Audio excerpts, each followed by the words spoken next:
mengenal Tuhan pun bisa berbuat baik. Tapi dia tidak menyembah kepada pencipta alam semesta, percuma dia melakukan kebaikan. Oh gitu. Untuk apa? Sia-sia itu semuanya. Gitu ya. Iya. Jadi kemarin Bang Zuma ngomong Injil meniru mencomot-comot dari Al-Quran. Iya. Betul itu. Benar itu, Bang. Dari sanalah awalnya banyak orang yang kemudian meninggalkan agama saudara karena merasa bahwa agama ini punya masalah besar, yaitu mengambil istilah dari agama Islam, membenci Islam, tidak suka Islam, tetapi anehnya menggunakan istilah-istilah Islam, bahkan menyebut Tuhan dengan sebutan nama Tuhan dalam ajaran agama Islam. Gitu loh. Jadi lucu gitu.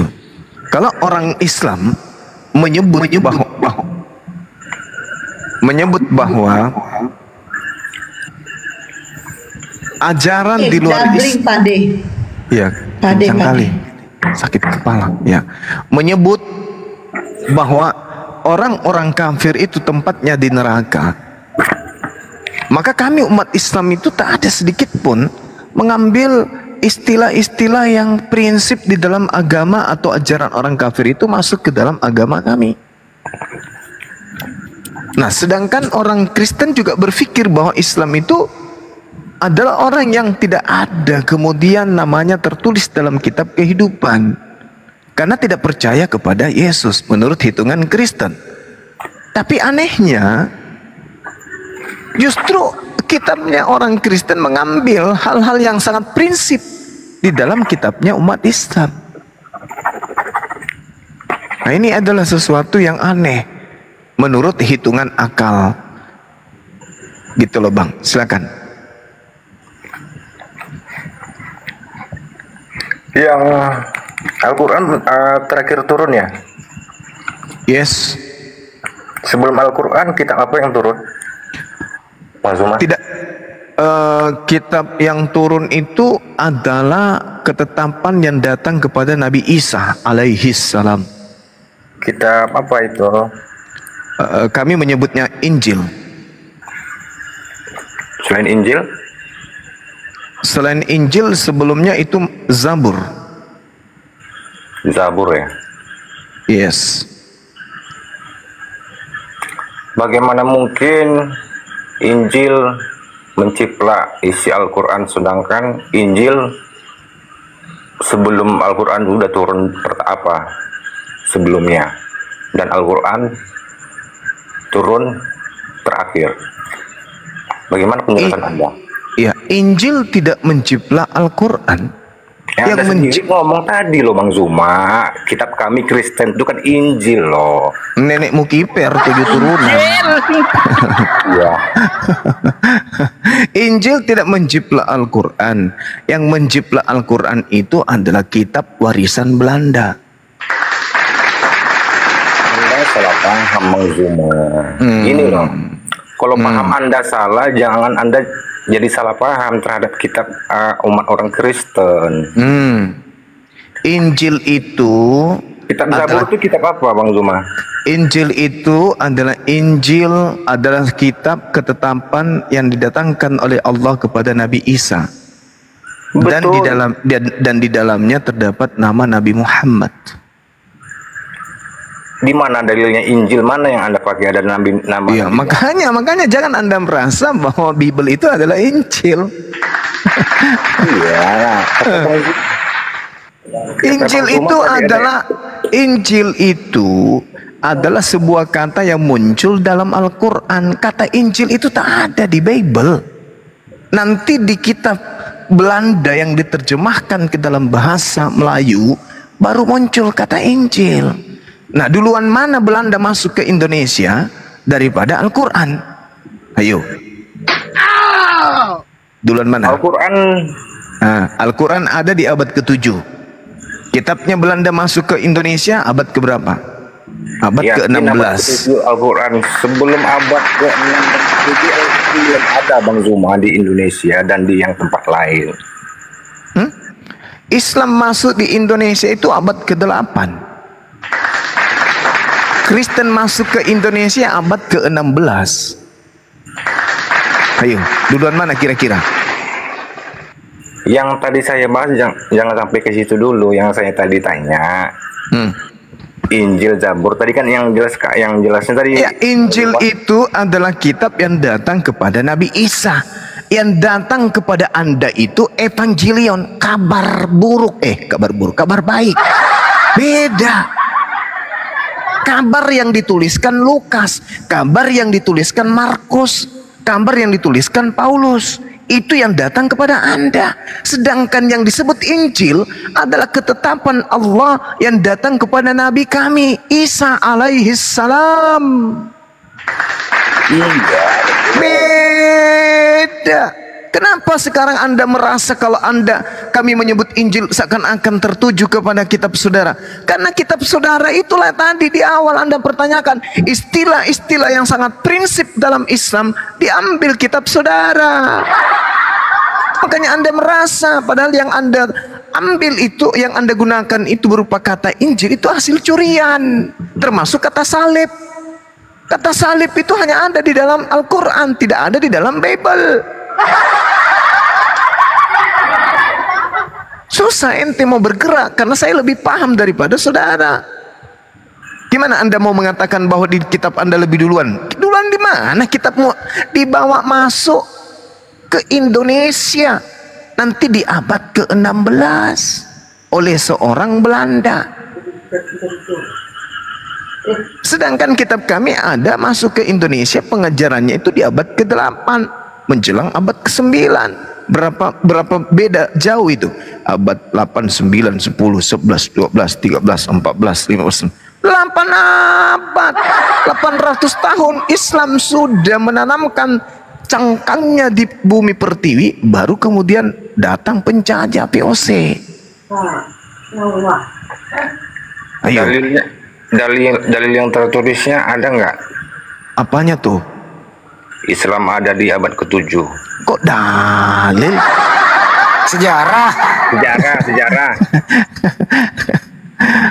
Allahu Akbar. Bahkan kalau kita melihat sejarah ya, Islam masuk ke Indonesia itu ada yang kenapa? Bisa nggak dibuktikan dari fakta sejarahnya? Maksudnya? Bahkan ada yang memperkirakan bahwa bukti tertulis Islam di Bang Zuma. Bahkan ada yang memperkirakan bahwa Islam itu masuk ke dalam Indonesia, negara kita ini yang sekarang menjadi Indonesia. Itu ada yang mengatakan di abad ke-7. Di Barus. Ya. Kristen Ortodok aja di Syria aja itu sebelum abad. Kenapa lari ke Syria? Udah ada Kristen Ortodok. Sedangkan Islam apanya belum muncul di situ loh Bang Zuma. Di mana? Iya di belahan dunia lah. Kalau Kristen itu memang lebih dulu ada, abad ke-4 Kristen itu ada. Kristen yang di mana? Roma, Vatikan. Bukan Kristen Ortodok di Syria. Ya, wallahu alam kalau yang di Syria Ortodoksnya itu mungkin di abad ke-11 kali. Abad ke-11? Oh gitu ya. Iya. Udahlah. Istilah-istilah Islam itu jangan Anda kemudian mengatakan lebih duluan ente, jangan. Karena iya, saya penasaran gitu kan, bagaimana mungkin kitab kami, kitab Kristen menciplak isi Al-Quran Anda. Sedangkan gini, bentar-bentar. Kita berbanding gini aja, kita satu benda, produk Cina dan produk yang asli. Langsung kasih contoh aja Bang Zuma, satu isinya. Mana duluan produk apa yang aslinya keluar atau yang palsunya keluar? Kan itu aja sekarang. Iya kan kitabmu kitab palsu, gimana sih? Yang asli dulu dong, baru yang palsu. Kitabmu itu Itu sekarang begini. Yang terakhir berarti kan yang palsu. Bukan begitu cara menilai sebuah kepalsuan. Al-Quran itu asli Al-Quran. Lah kitab Anda itu tidak asli sebagai firman Tuhan. Sekarang begini. Asal kitab saudara itu katanya perkataan Yesus. Yesus berkata dalam bahasa apa? Gimana? Enggak tahu. Dia menyampaikan kepada murid-muridnya menyampaikan. Menyampaikan dalam bahasa? Ya secara roh dan kebenaran. Ya Allah. Cuplis. Yesus menuturkan ajaran Tuhan kepada Bani Israel itu dengan menggunakan bahasa Aram, dengan kitab yang dia menggunakan bahasa Ibrani. Nah, ada nggak di situ kata Injil ketika Yesus berkata dalam bahasa Aram? Tak ada. Sekarang masuknya ke dalam bahasa Yunani. Apakah Yesus mengajarkan kemudian kepada orang Yunani? Tidak. Yesus tidak mengajar kepada orang Yunani. Makanya kitab Lukas, Markus, Matius, Yohanes itu dituliskan untuk orang non-Yahudi. Ayo. Dan kitab Markus, Lukas, Yohanes dan kisah para rasul hanya menceritakan keadaan Yesus dan murid-murid Yesus. Tapi peruntukannya bukan untuk Yahudi, kitab Anda itu diperuntukkan untuk non-Yahudi. Apalagi surat-surat Paulus. Jadi surat yang datang kemudian kepada orang-orang non-Yahudi itu adalah surat yang menggunakan bahasa Yunani. Nah, kitabmu yang tertua itu bahasa Yunani. Kalau Al-Quran dibandingkan kitabmu yang bahasa Yunani, memang lebih tua kitabmu yang bahasa Yunani itu. Tapi Al-Quran dibandingkan kitabmu yang kamu pegang hari ini jauh 9 abad. Waalaikum. Baru muncul kitab yang disebut apa? Al-Kitab. Al-Kitab itu muncul nanti di abad baru-baru ini. Oke? Lembaganya berdiri di tahun 1954, resminya 1974. Ayo. Al-Quran ada di abad keberapa? Kitabmu ada di abad keberapa? Abad ke-16. Ada Bible, ada kitabmu. Dalam bahasa Melayu, itu pun masih sempoyongan. Direvisi terus. Tak henti-hentinya kemudian direvisi, perbaikan. Apa ada kitab direvisi? Firman Tuhan nggak mungkin direvisi. Hanya buku novel, cerita novel atau cerita film sebelum tayang yang direvisi. Kalau firman Tuhan mana ada mengalami revisi-revisian? Sampai situ sadar tidak Anda? Kalau buku Anda itu bukan firman Tuhan. Jangankan firman Tuhan, sabda Yesus saja bukan.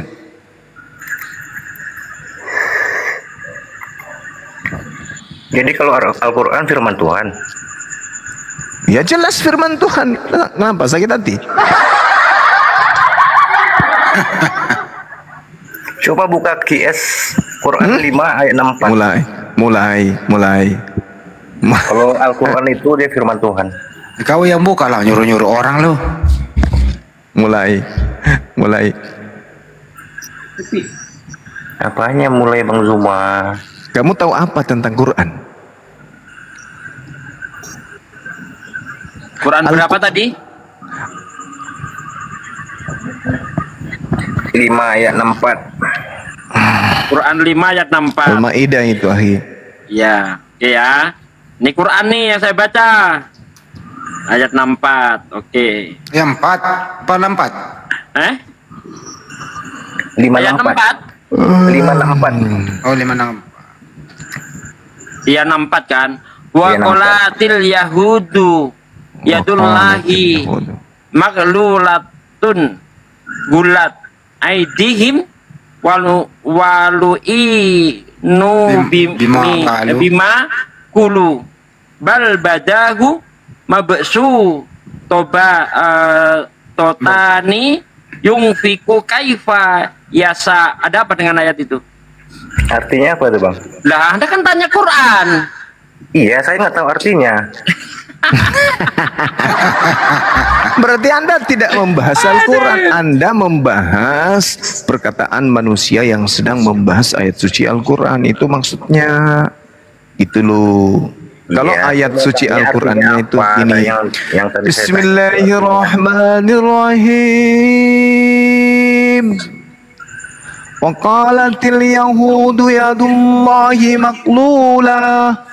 Qullat aydihim walu'inu bima qalu bal yadahu mabsutatan yanfiqu kaifa yasha wa la yazidanna katsiran minhum ma unzila ilaika min rabbika tughyanan wa kufra wa alqaina bainahumul adawah wal baghdha ila yaumil qiyamah kullama awqadu naran lil harbi atfa'aha Allah wa yas'auna fil ardi fasada wallahu la yuhibbul mufsidin. Itu Al-Quran. Apanya yang Anda ingin bahas? Nahwu, saraf, balaga, i'rabnya, asbabul nuzulnya, makhraj hurufnya, atau apa?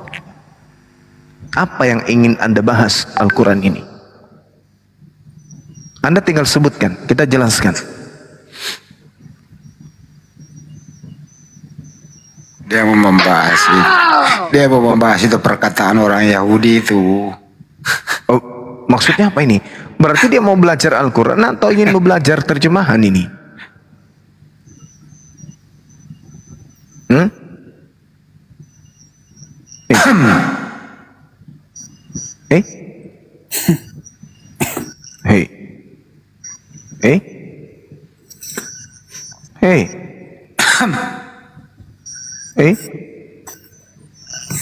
Ilmu nahwunya, ilmu sarafnya, tafsirnya kah? I'rabnya, balaga, tajwidnya, atau makhraj huruf, atau apa ini yang ingin dibahas di Al-Quran? Al-Quran itu datang kepada bangsa Arab. Jadi untuk mengkaji kandungannya harus menggunakan kaidah bahasa Arab. Kalau mau tahu kandungan Al-Quran, makanya Al-Quran itu didatangkan kepada orang Arab, karena mereka yang bisa menjelaskan. Bil bayyinati waz-zubur wa anzalna ilaika dzikr litubayyana lin-nas. Rasulullah yang diperintahkan kemudian untuk menjelaskan kandungan Al-Quran. Kenapa? Karena Rasulullah yang mengetahui bahasa Arab itu. Nah, Anda muncul kemudian Al-Quranmu itu salah. Oh, dihamburkanlah mejanya, semua makanan yang ada di meja dibuangnya semuanya itu makanan tuh. Hantamnya tembok, pukulan kepalanya dihantamkan ke tembok dengan teriak, Al-Quran itu salah. Dibukanya lah bajunya dan celananya lalu lari ke lapangan keliling. Al-Quran itu pokoknya salah. Dipeganglah tangannya. Kenapa kau rupanya? Al-Quran itu salah. Tahu dari mana? Dari terjemahan. Ya Allah ya Rabbi, Masya Allah. Al-Quran disalah-salahin dengan pemahaman perspektif bahasa Indonesia. Aduh, Cak Ayu jangan lupa pakai konde. Al-Quran itu diturunkan dengan menggunakan bahasa Arab agar dikaji dengan menggunakan bahasa itu. Bukan dikaji dengan menggunakan bahasa Indonesia. Bahasa Indonesia itu, terjemahan itu adalah salah satu disiplin ilmu untuk memahami Al-Quran dari puluhan disiplin ilmu yang ada, yang harus dikuasai manusia untuk memahami Quran. Nah, apa dasar pijakan untuk mengkritisi Al-Quran? Satu aja, apa itu? Ketululan, kedunguan, kebahlulan. Hanya itu yang bisa digunakan untuk mengkritisi Al-Quran. Selain daripada itu, tak ada. Kenapa? Karena orang Kristen ketika dia mengkaji Al-Quran, dia kaji siang hari, siang malam, dia kaji terus-terus. Bukan kedunguan yang muncul, malah dia apa? Asyhadu an la ilaha illallah wa asyhadu anna Muhammadar Rasulullah. Ente pelajaran Qur'annya udah sampai mana kok berani mengkritisi? Apa sampai mana? Sampai terjemahan Cak Ayu. Kamu ke gereja aja cari kutu. Al-Quran itu kalam ilahi. Al-Quran itu kalam Allah. Al-Quran itu bahasa Tuhan. Kita bukan Tuhan. Itu bahasa Tuhan. Bahasa Tuhan ingin dikritisin. Alamak. Dengan pemahaman apa? Ya akal-akalan terhadap terjemahan. Gak bisa, Bung. Bahasa Indonesia atau bahasa terjemahan itu adalah upaya manusia Indonesia untuk memahami Al-Quran dengan menggunakan satu kaidah ilmu, yaitu terjemah. Nah, apakah hanya terjemahan dipakai untuk memahami satu ayat dalam Al-Quran? Tidak. Harus mengetahui tafsir, i'rab, nahwu, balaghah, mantik, dan seterusnya. Harus untuk mengetahui kandungan secara utuh Al-Quran itu. Ya kalau hanya cuma terjemahan Cak Ayu, tidak bisa. Ibarat gajah.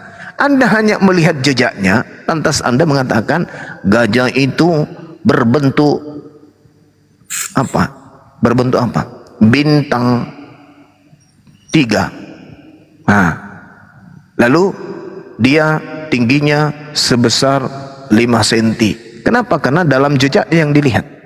Anda hanya melihat di situ. Anda tidak melihat gajah secara utuh. Jadi tidak ada orang Kristen itu yang mampu mengkritisi Al-Quran dengan ilmu. Orang Kristen hanya bisa mengkritisi Al-Quran dengan satu kaidah. Apa itu? Kejunguan. Hanya itu. Begitu orang Kristen datang bertanya tentang Al-Quran, pasti orang culul ini, pasti orang dungu ini muncul, pasti orang bahlul ini, pasti. Betul ternyata dia hanya ingin mengungkapkan analogi tafsiran pemahaman pribadi terhadap apa yang dia tangkap melalui terjemah. Alamak, ditertawai sama anak TK di Islam. Begitu, Bung, ya. Jadi alangkah baiknya, alangkah eloknya belajar dulu hadits maudhu. Apa itu? Bible. Ya, itu aja dulu Anda pelajari, hadis maudhu Bible. Karena kitab Anda itu bukan dhaif, tapi maudhu. Apalagi mau duduk sebagai Al-Quran. Oh, jauh men. Gak cocok antara langit dan kolong kandang ayam. Gak cocok dengan Al-Quran. Untuk hadis maudhu baru selevel dengan Bible. Kenapa? Hadis maudhu itu adalah hadis perkataan yang tidak sampai kepada Yesus. Yang tidak sampai kepada Rasulullah. Demikian juga kitabmu. Kitabmu itu tidak sampai kepada Yesus. Yesus tidak pernah berbicara tentang kitab Lukas. Yesus tidak pernah bercerita tentang kitab Roma. Yesus tidak pernah bercerita tentang kitab Filipi, Pilatus, dan seterusnya. Tidak pernah. Berarti kitabmu itu maudhu. Tidak sampai kepada Yesus. Itu palsu namanya. Yang dikatakan Injil adalah yang sampai kepada Nabi Isa alaihissalam. Itu baru Injil.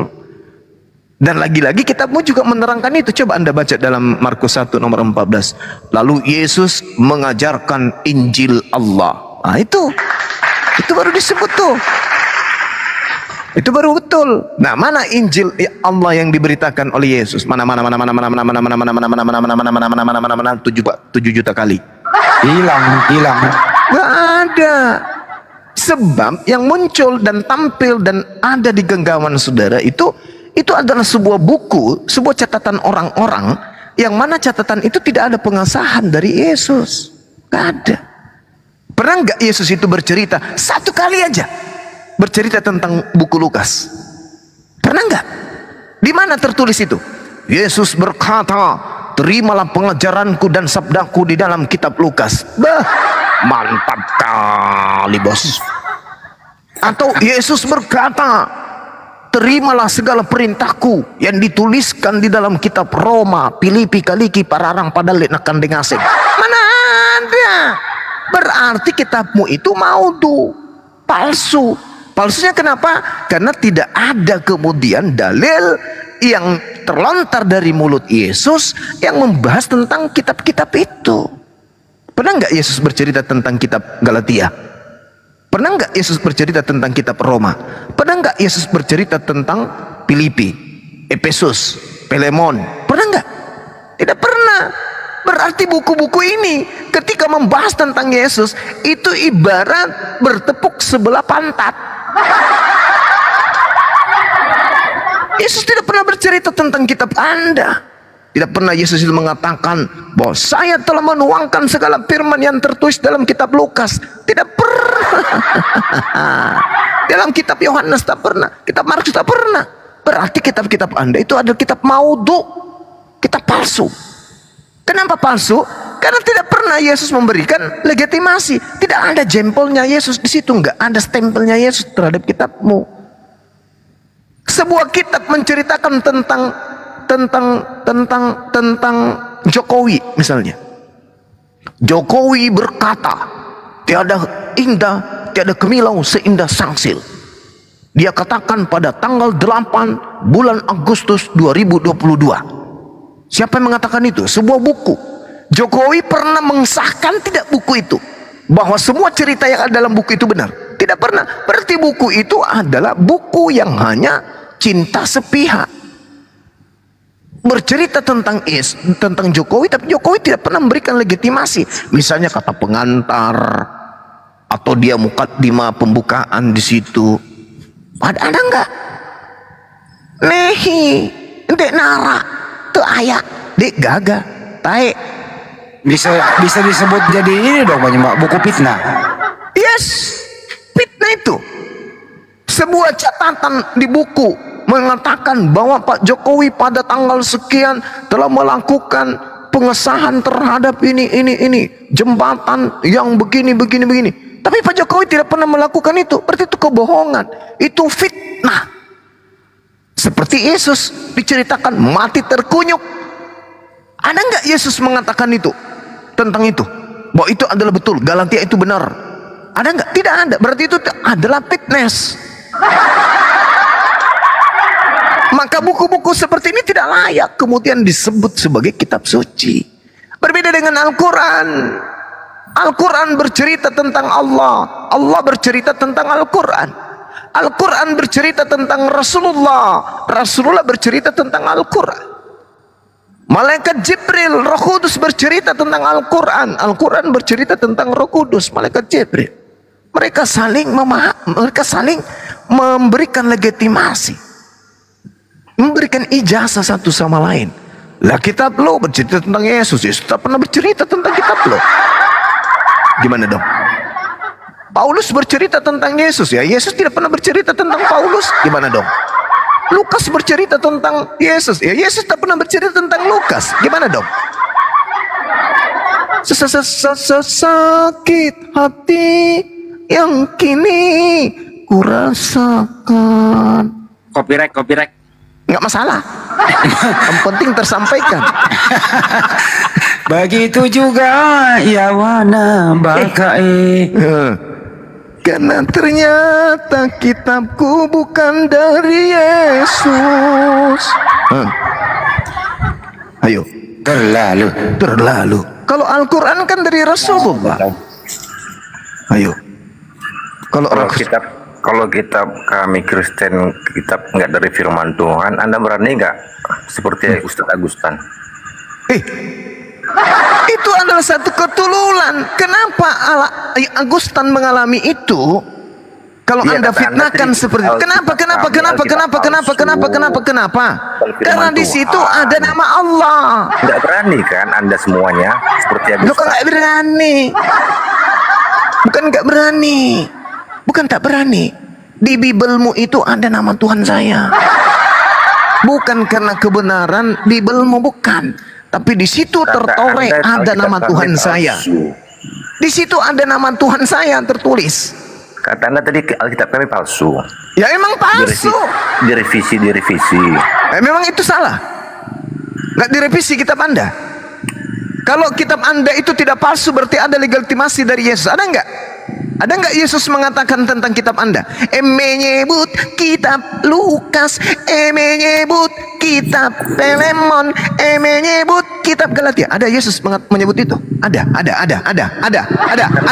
semua takut kan? Nggak berani kan? Ada nggak? Itu aja.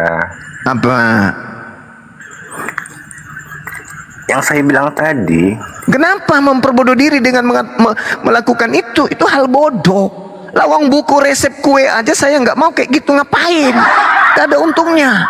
Apalagi itu adalah kitab yang disucikan oleh saudara Kristen. Itu adalah hal tulul, dan lagian di situ ada nama Tuhan saya. Ya kata Anda tadi Alkitab isinya palsu. Lah palsu karena itu surat kabar, tapi nama Tuhan saya ada di dalam. Ada nggak Yesus? Ada nggak Yesus bercerita tentang kitab Anda? Ada nggak? Jawab. Yang memalsukannya siapa itu Alkitab itu? Ya kalian. Kalian yang memalsukan. Buktinya istilah-istilah Islam masuk ke dalam. Dan palsunya itu akuratnya di mana? Yesus tidak pernah memberikan legitimasi tentang kitab saudara. Pernah nggak Yesus menyebut kitab saudara? Pernah nggak? Pernah nggak? Pernah nggak? 7 kali. Pernah nggak? Pernah nggak? Ada nggak tanda tangan Yesus itu? Tanda tangan ada nggak? Di Quran ada nggak tanda tangannya? Ada. Ada. Yes, Rasulullah semua itu adalah tanda tangannya, itu Al-Quran. Apa itu tanda tangan?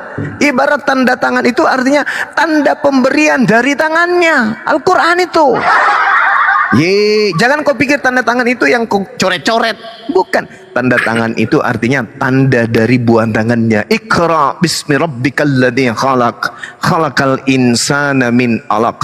Tak ada satu huruf dalam Al-Quran yang tidak berasal dari upaya Rasulullah menerima wahyu untuk ia sampaikan kepada seluruh umat manusia. Yang menulis Al-Quran siapa? Para sahabat. Nabi Muhammad menulis nggak? Nabi Muhammad tidak menulis Al-Quran. Nabi Muhammad melisankan Al-Quran. Karena kalau dia menuliskan Al-Quran, bisa jadi orang-orang yang membenci dia pada masa itu menganggap Al-Quran itu adalah karangan dia, tulisan dia. Maka Al-Quran disampaikan oleh Rasulullah secara lisan. Iqra bismi rabbikal ladzi khalaq. Khalaqal insana min 'alaq. Iqra wa rabbukal akram. 10 sahabat, 20 sahabat, 30 sahabat, 50, 100.000 sahabat, semuanya membacakan dan menghafalkan bacaan yang sama. Para sahabat dapat isi Al-Quran dari siapa? Dari Nabi Muhammad. Tanya ganti, siapa yang nulis kitabmu? Yang nulis Nabi kitab Muhammad Matius siapa? Dapat isi Al-Quran dari siapa? Dari Roh Kudus. Bukan langsung dari Allah. Dari Roh Kudus. Bukan dari Jibril. Dari Roh Kudus. Dari Jibril itu dari Roh Kudus Bang Zuma. Roh Kudus sama dengan Jibril. Oh banyak macam Roh Kudus banyak ya. Roh Kudus cuman satu, hanya Jibril.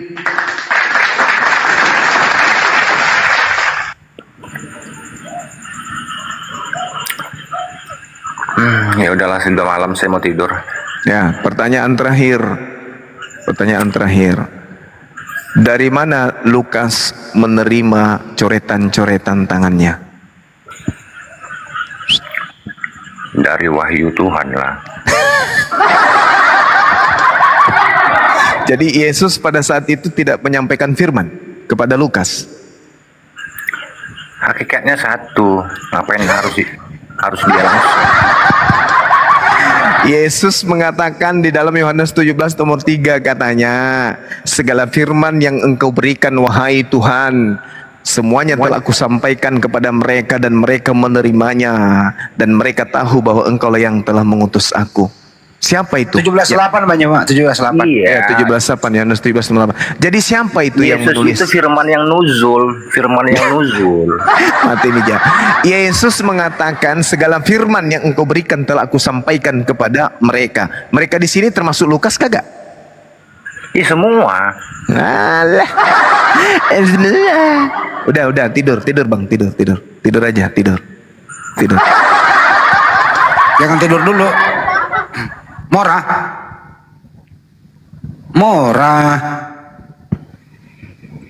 Murah, jangan tidur dulu. Segampang itu kamu ditumbangkan, Bung. Apa ada salah? Iman, percaya, keyakinannya kuat kali, tapi